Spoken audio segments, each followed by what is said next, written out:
My wife blew up our life at her college reunion. I handed her divorce papers. At my wife's college reunion, her first love, Ryan, cornered me. Smirking, he slurred, "We lived together for 2 years in college. Man, those were the good old days." I didn't say a word. I just looked at my wife, Chloe. Her response? "If you can't handle it, we can get a divorce." Without a change in expression, I got up and walked out. She didn't even seem to care. Later that night, after she took an Uber home alone, she found a set of divorce papers waiting for her on a coffee table. Suddenly, she cared. Chloe fastened the last pearl button on her blouse, did a quick spin in front of the full-length mirror, and then glared at me, slumped on the couch with a game controller in my hands. "Ethan, get up and get ready. If you keep dragging your feet, we're going to be late for the reunion." I didn't even look up, my thumbs flying across the buttons. Here we go again, I thought with an internal sigh. For Chloe, these college reunions were a battlefield. For me, they were pure torture. Do I have to go? It's your reunion. I'll just be an outsider. An outsider? The sharp click of her heels on the hardwood floor announced her approach. She snatched the controller from my hands and tossed it onto the coffee table. "You're my husband. You're my plus one. You have to be there. Otherwise, Tiffany Vance will spend the entire night showing off that tech bro second husband of hers with his new Tesla. I can't lose to her." I rubbed the bridge of my nose, a familiar feeling of resignation washing over me. I knew Chloe's playbook by heart. Image was everything. She was fiercely competitive and had never learned how to lose gracefully. For the 3 years we'd been married, her favorite line to her friends was, "My husband absolutely worships me." This reunion was just another stage for her to put me on display, a prop to feed her vanity. I drive a 10-year-old Honda Accord, and I'm not exactly a movie star, Chloe. I'm not sure I'm the kind of arm candy you're looking for. "You don't get it," she insisted, leaning down to straighten my tie with a force that was less affectionate and more commanding. "You're stable. You're a city planner, a solid, respectable job. That's 100 times better than her flashy, twice-divorced startup guy. Besides, I've already told everyone how you spoil me rotten, how you do anything for me. Tonight, you need to play the part." She yanked the tie, pulling me off balance. I couldn't help but let out a dry, humorless laugh. Fine. After all this time, I was used to going along with her scripts. What was one night of playing the perfect husband? I could endure it for a few hours if it made her happy. "Okay, you win. But on one condition, easy on the drinks, and we leave early." "Deal." A brilliant smile finally broke across her face. She grabbed my hand and pulled me toward the door. "And remember the rules. Less talking, more smiling. If I signal for you to give me a drink, you give me a drink. If I need you to rave about my new promotion, you rave. Do a good job, and I'll treat you to that new game you've been wanting." Shoved into the passenger seat, I watched her meticulously reapply her lipstick in a vanity mirror. A strange, heavy feeling settled in my gut. It wasn't that I minded being her prop. Not really. I just had a bad feeling about this one. I'd heard stories about some of her old college friends. It was a mixed crowd, and there was always one guy who wanted to stir up trouble. 30 minutes later, we pulled up to the Grand Lux, a trendy, upscale restaurant downtown. Chloe took a deep, theatrical breath, linked her arm through mine, and plastered a flawless smile on her face. "Ready for our grand entrance?" I straightened my jacket, my fingers tensing slightly. I was ready for it to be over. The moment we stepped into the private dining room, a wall of noise, cigarette smoke, and the sharp scent of bourbon hit me. I fought the urge to wrinkle my nose. The bad feeling intensified. "Chloe, you finally made it. You look just as gorgeous as you did in school. Hey, so this is the famous husband. Looking sharp. Come on, sit down. We were all waiting for you too." A chorus of greetings erupted. Eyes scanned me up and down, a mixture of curiosity and judgment. Chloe's smile widened as she led me to a couple of empty chairs. "Everyone, I want you to meet my husband, Ethan Cole. He's a city planner. Ethan, this is my old roommate, Tiffany. That's our class president, Leo Miller, and over there I offered polite nods and handshakes, murmuring, 'Nice to meet you,' while my mind cataloged the faces. I saw the critical way Tiffany was sizing me up. I noticed a couple of guys looking at Chloe with a familiar, possessive glint in their eyes that made my stomach churn. Tiffany dangled a wrist adorned with a new Rolex. "Ethan definitely seems stable," she said, the word dripping with condescension. Not like my husband. He's always out networking, never home. So, Chloe, how much does a city planner make, anyway? Is it enough for your shopping habits? Chloe didn't miss a beat. It's not about how much he makes, Tiffany. It's that he worships me. His salary goes straight into our joint account, and I can buy whatever I want. Which is more than I can say for some people, whose husbands make a fortune but won't even spring for a decent necklace. I sat in silence, watching them trade meticulously crafted insults. I knew Chloe was competitive, but did she really find this meaningless one-upmanship fulfilling? I just wanted her to be happy, to relax, not to feel like her life was a performance. As the drinks flowed and plates were cleared, the conversations grew louder. People talked about their jobs, their kids, their mortgages. A few started reminiscing about the good old days in college. I stayed quiet, occasionally placing Chloe's favorite dish, the bacon-wrapped scallops, on her plate, my eyes tracking her as she grew more animated with every glass of wine. That's when he appeared, a man in a loud Hawaiian shirt, his face flushed with alcohol, slid into the empty seat next to Chloe. He clapped a hand on her shoulder, a little too familiarly. I recognized him from the stories. Ryan Blake, her college ex-boyfriend.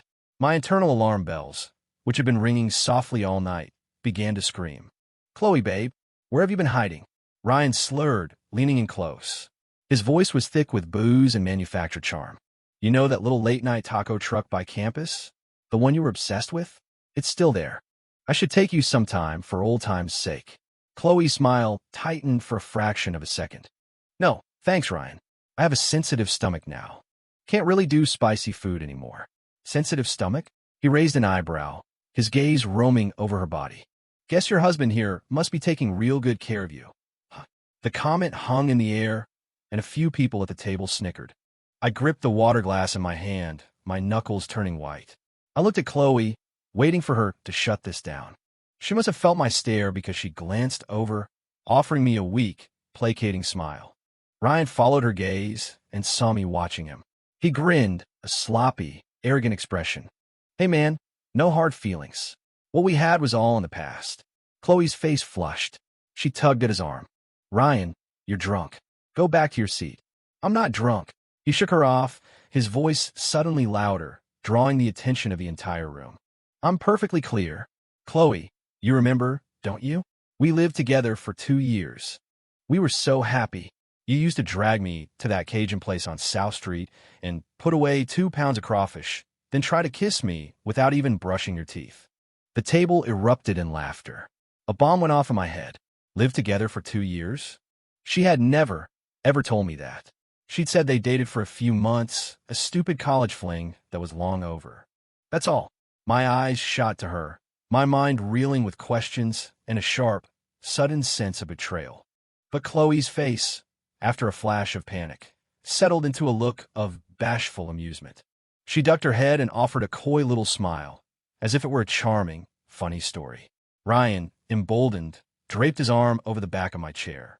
You're a lucky man, buddy, he said, his breath hot with whiskey. Chloe's a great girl, a real firecracker. You got to take good care of her. Something inside me snapped. I stood up so fast my chair nearly tipped over. I didn't throw a punch. I didn't yell. I just looked at Ryan, my voice low and dangerously calm. Get your hand off my chair and get away from my wife. Ryan froze, the drunken haze momentarily clearing from his eyes. A few guys, sensing trouble, quickly pulled him away as he started muttering curses under his breath. The room was silent. Then Chloe was on her feet, her eyes blazing with fury. Not at Ryan, at me. What is wrong with you? She hissed, her voice trembling with rage. Are you trying to humiliate me in front of everyone? Ister her, dumbfoundel. Humiliate you? Her gaze was glacial. You've completely ruined my reunion. Ryan was drunk and just talking nonsense. Why did you have to make a scene? Now apologize to everyone. My heart didn't just sink. It plummeted into a cold, dark abyss. I couldn't believe what I was hearing. She wanted me to apologize. My disappointment was a physical ache. You want me to apologize? Her face paled slightly, but she doubled down, her jaw tight with defiance. If you don't, we can get a divorce. It wasn't an explanation. It wasn't a defense of our marriage. It was a threat, a gamble to save face in front of her friends. And in that moment, the last bit of warmth I felt for her turned to ice. The whispers around the room grew louder, the stares like needles on my skin. I knew what they were all thinking. So that's what their marriage is really like. So fragile. But I didn't care what they thought. I cared what she thought. In her world, was I just a pawn? A supporting actor she could sacrifice the moment her precious image was threatened? I remembered our wedding day, when she promised we'd build a life together, that we'd always be a team. I remember the nights I worked late and she'd leave a light on for me, a bowl of soup warming on the stove. I remembered how she'd fussed over me, clumsy but sincere, the one time I got the flu. Those memories, once so warm, now felt like shards of glass in my heart, shattered by her words. I suddenly felt exhausted, bone-tired. For 3 years, I had bent over backward to accommodate her, to tolerate her obsession with appearances, to indulge her competitive streak.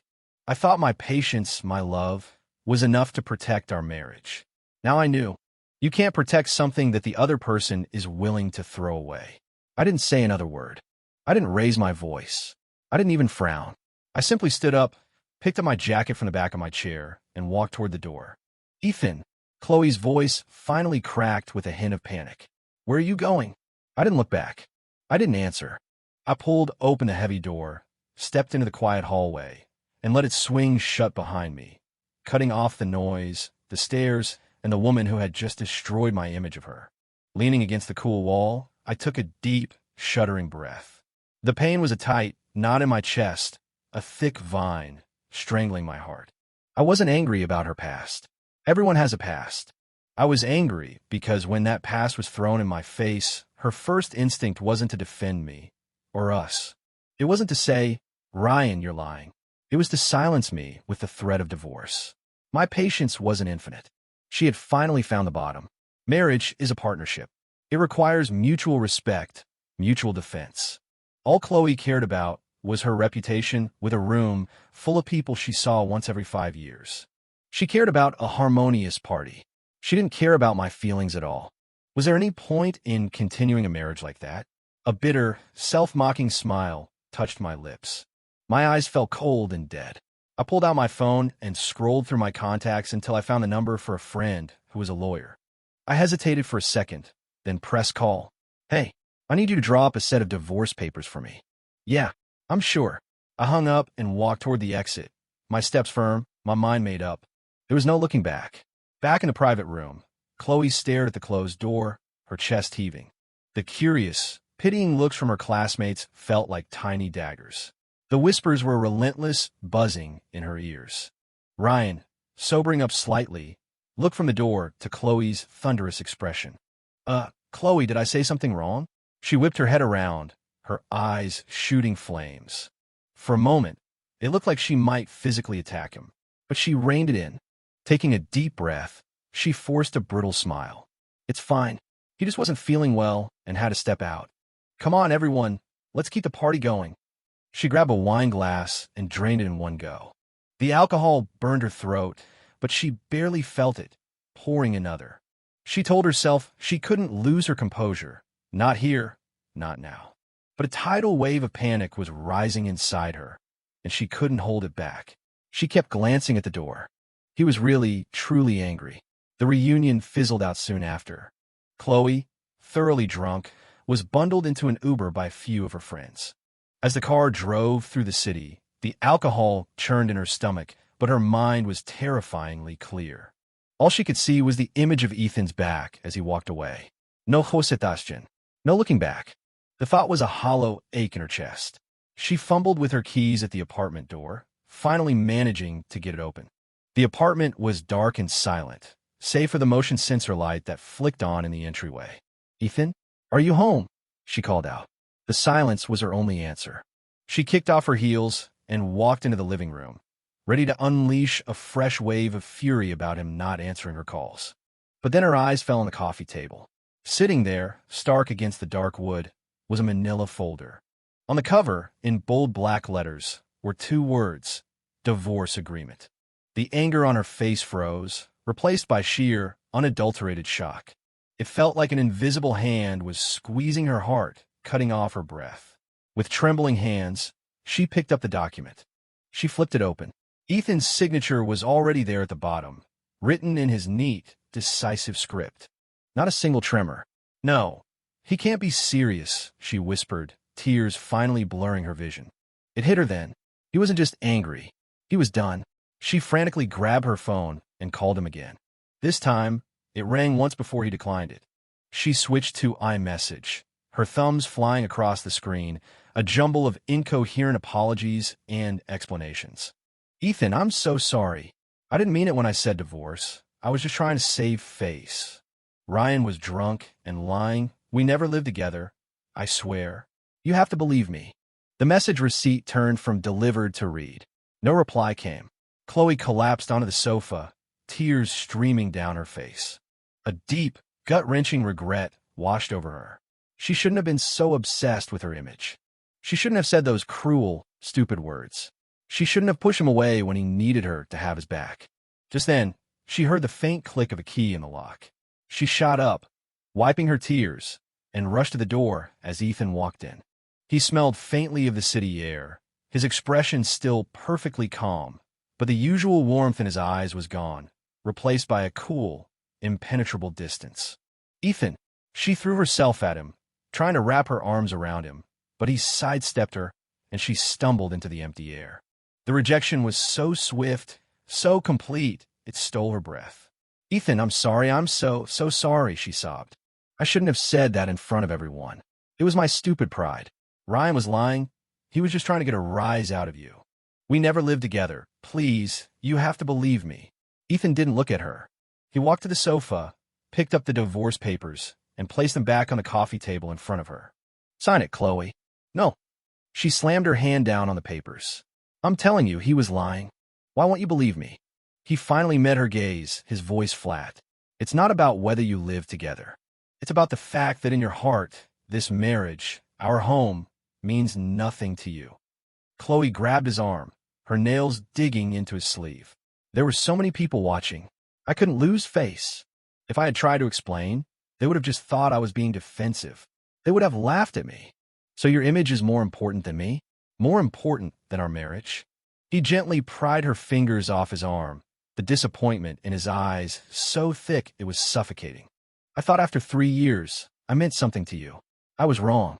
She sank onto the couch, her cries turning into ragged gasps. I know I was wrong. I really know. I'll never do it again. I'll never compare myself to anyone again. Please, just don't divorce me. Give me one more chance, please. He looked at her then, his expression a complex mix of sorrow and finality. Chloe, this isn't about what Ryan said. And it's not even just about your pride, he said, his voice low and steady. He was drunk and talking trash. You could have shut him down.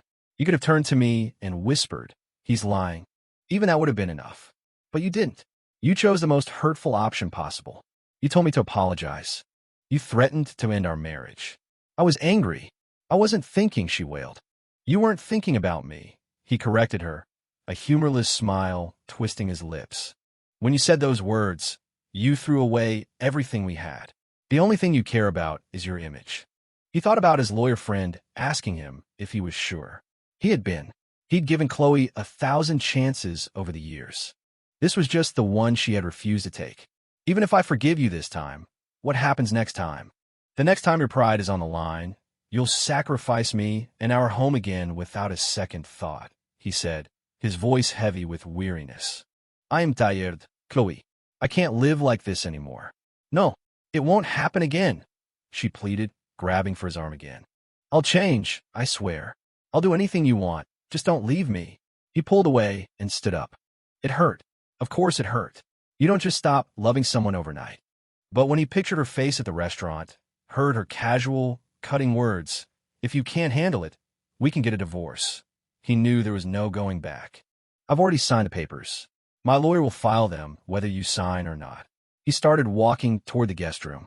The court will divide our assets. I've already outlined a fair settlement. The condo is yours. I'll take the car or my savings. I don't want a condo. I want you, she screamed, scrambling after him and grabbing the back of his shirt. Ethan, we've been together for 5 years. You've always been so good to me.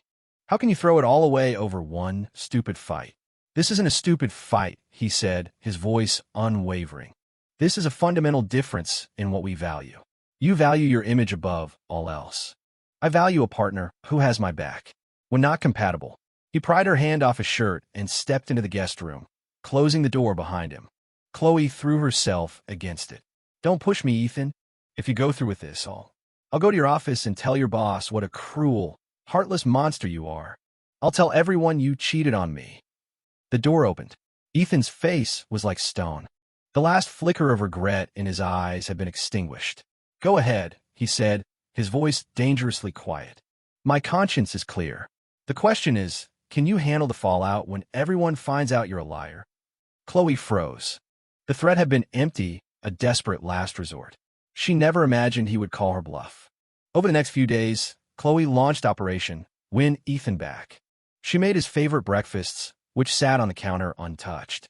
She left the porch light on for him and kept his dinner warm, just like he used to do for her. But he either came home late and went straight to the guest room without a word, or he didn't come home at all. Defeated, she called in reinforcements.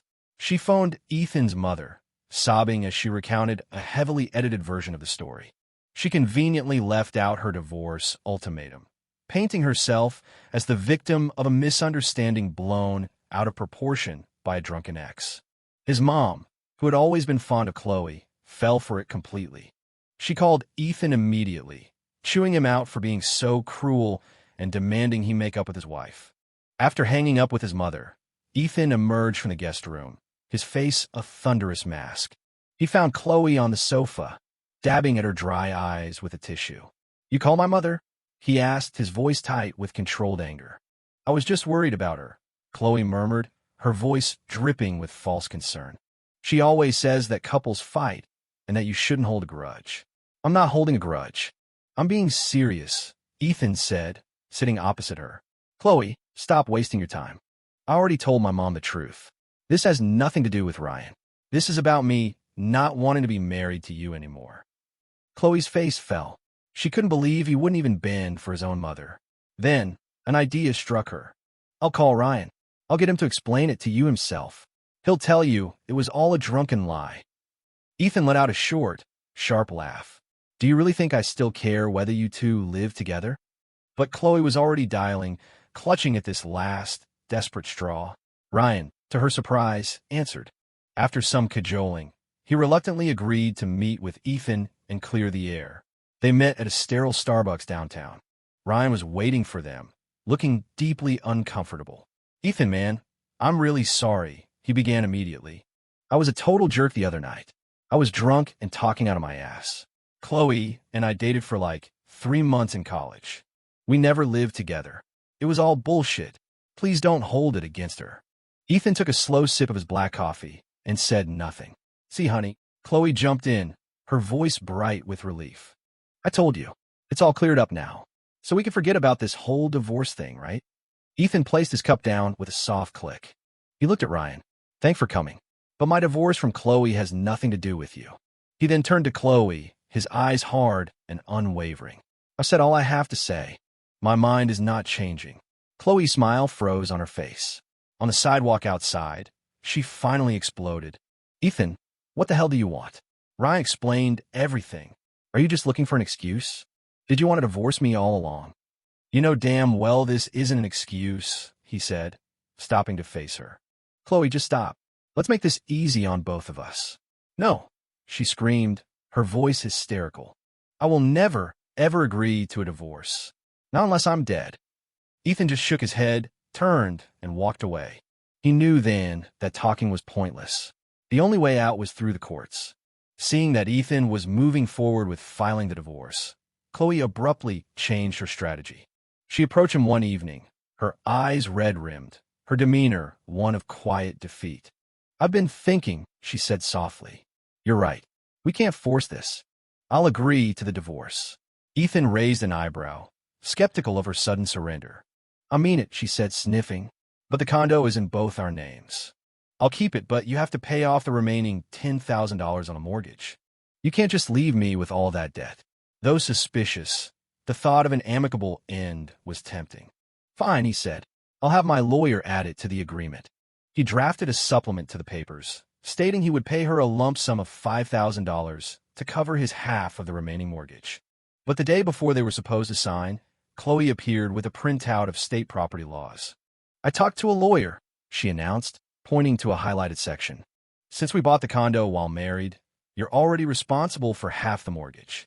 Also, I found your pay stub from last year.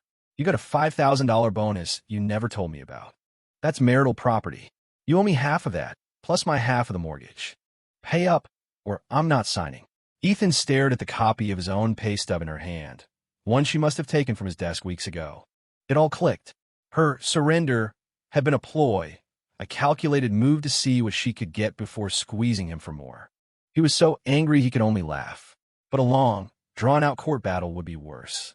"The mortgage is half yours," he said through gritted teeth. "I'll give you $2,000 from the bonus. That's it." Seeing him concede, Chloe pressed her advantage. "Fina, one more thing. After we're divorced, you have to drive me to work every morning. I'm used to having a car. How am I supposed to show up at the office after taking the bus? I can't lose face just because we're divorced." Ethan stared at her, at the sheer, unadulterated entitlement on her face. That was it. He was done negotiating with a terrorist. He stood up and walked to the door. "You either sign the original agreement, or I'll see you in court." The door slammed behind him, rattling the walls. Chloe stood alone in the living room, a flicker of regret on her face. She had pushed too hard. The negotiation breakdown was the last straw. Ethan told his lawyer to expedite the court filing. Realizing she had no leverage left, Chloe turned to Ethan's best friend and colleague, Liam Davis. She staged an ambush, waiting for Liam outside their office building, her face pale and tear-streaked. The moment he appeared, she ran to him, sobbing. "Liam, you have to help me," she cried. "Ethan's having an affair. He's making up lies about my ex-boyfriend to force me into a divorce, and he's been screaming at me constantly."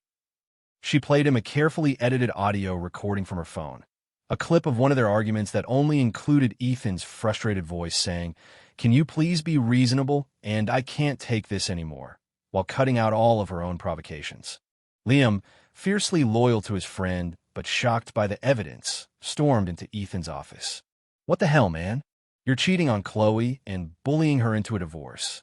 Ethan, blindsided, spent the next hour painstakingly explaining the real story, from the reunion to Chloe's endless manipulations. To prove it, he called Leo Miller, their old class president, who had been at the reunion. Leo, who had been disgusted by Ryan's behavior and Chloe's reaction, readily agreed to back Ethan up.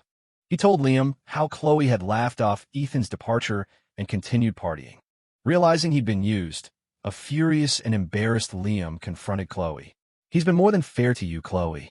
Stop this. Just let it go and sign the papers." Checkmated, Chloe went nuclear. She marched past security into Ethan's office building and went straight to his department head. "Mr. Henderson, I'm Ethan's wife, Chloe," she said, tears welling in her eyes. "We're having some marital problems, and Ethan has been very unstable lately. I'm worried it's affecting his work, and I just wanted you to be aware." She thought this would pressure the department to intervene. But Mr. Henderson was a reasonable man. After she left, he called Ethan in, listened to the full story, and looked at the text messages Chloe had been sending. "Family issues are tough," he said kindly. "Handle what you need to handle. And don't worry, I'll have security tighten up the visitor policy. No one will be bothering you at work again." Chloe's plan had backfired spectacularly. Now, she couldn't even get into the building. And to make sure of it, Ethan put in for a transfer to a satellite office in another part of the city. He changed his number and cut off all contact. The news that he had transferred felt like a physical blow. She realized then that he wasn't just ending their marriage. He was erasing her from his life. Completely cut off, Chloe grew desperate. She remembered an old life insurance policy they had taken out together, with each other as the beneficiary. Her plan was as simple as it was illegal. Forge a signature to make herself the sole beneficiary. At the insurance office, the agent immediately spotted the forgery. When he called Ethan to verify the change request, Ethan felt a cold dread. This was a felony. He didn't want to see her in jail. He just wanted her out of his life. He called her. "I'll agree to cancel the policy, and we'll split the cash value, 50 to 50. Just stop breaking the law, Chloe." Sensing a moment of weakness, she pounced. Fina, but you owe me an extra $2,000 for emotional distress. Otherwise, I'll go to the police and tell them you put me up to it. We'll both go down. On the other end of the line, Ethan was silent for a moment. Then he chuckled. It was a cold, dead sound. I recorded that, Chloe, he said, his voice like ice. You just try to blackmail me after admitting to a crime. Here's my counteroffer. We split the policy down the middle, or I send this recording to the police and let them sort it out. You have 30 minutes to decide. She caved. But even then, she argued for another week over an imaginary $500 discrepancy she claimed to have paid into the premium. Exhausted, Ethan just sent her the extra money to make her go away. When she got the money, she felt no victory, only the chilling realization that she had burned away the very last ounce of his patience. With all other avenues exhausted, Chloe tried one last, desperate gambit: sentimentality. She found their wedding video, old photos from vacation to the Grand Canyon, and a cheap scarf he'd bought her on their first date. She arranged them in a photo album and left it on the doorstep of his new apartment, sending him a simple text. I'm downstairs. Just wanted to return some of your things. He came down. She stood under a streetlight, looking pale and fragile. I know I was wrong about everything, she said, her voice soft and full of remorse. I was so stupid and selfish. But we were happy once, weren't we? Just look at this. She handed him the album. He opened it, and for a moment, his resolve wavered. The memories were real. The smiles and the photos were genuine. Maybe she had finally learned her lesson. Just as he was about to speak, her phone buzzed. She stepped away to answer it. Don't worry, she whispered into the phone, her voice light and conspiratorial. He's totally falling for it. A few more days of me playing the victim, and he'll be begging me to come back. Then we can go out and celebrate. The night was quiet. He heard every word. His hands froze on the album. The last bit of doubt, the last flicker of nostalgia, vanished, replaced by a profound and absolute certainty. He closed the album and pushed it back into her hands. Save the act, he said, his voice devoid of all emotion. I heard you. My lawyer's office. Tomorrow, 10 a.m. If you're late, we're done, and my next call is to the court. Chloe's face went white. The album slipped from her fingers and fell to the pavement with a soft thud. She watched his back as he walked away, knowing, with sickening finality, that she hadn't just lost him. She had forced him to leave. The next day, Ethan was at the lawyer's office at 9:30 a.m. 10 o'clock came and went. At 10:30, he received a text from Chloe. I'm at the hospital. Acute appendicitis. Can't make it. It was accompanied by a photo of an 4 in an arm. Ethan stared at it for a long moment, then called the hospital's main line and asked for the patient information desk. He gave them Chloe's name. As he suspected, they had no record of her being admitted. She wasn't even in their system. He texted back, You have until 2 p.m. to get here. Otherwise, the settlement offer is off the table, and we let the judge decide. You get a lot less. An hour later, Chloe burst into the office, out of breath and flustered. Ethan, she started, but he cut her off. Let's just get this over with. The paralegal handed them the final papers. As Chloe looked at the words on the page, she broke down. I can't sign this, she wailed, tears streaming down her face. Ethan, are you really this heartless? 3 years of marriage means nothing to you. She grabbed the papers from the table and, in a fit of rage, ripped them to shreds. Ethan didn't even flinch. He simply reached into his briefcase, pulled out an identical set of documents, and placed them on the table. I knew you'd do that, so I brought a spare, he said, his voice flat. Sign it or don't. It doesn't matter anymore. But understand that every second you drag this out, you're just proving me right. His utter indifference was more devastating than any anger could have been. She finally understood. It was over. With a shuddering sob, she took the pen and signed her name. A tear fell onto the ink, blurring her signature. Minutes later, they walked out of the building, legally divorced. Chloe was still crying, but Ethan felt nothing but a quiet, hollow sense of release. He looked at the woman who was now a stranger, then turned and walked away into the bright afternoon sun. He didn't look back. The long, ugly war was finally over. He was free.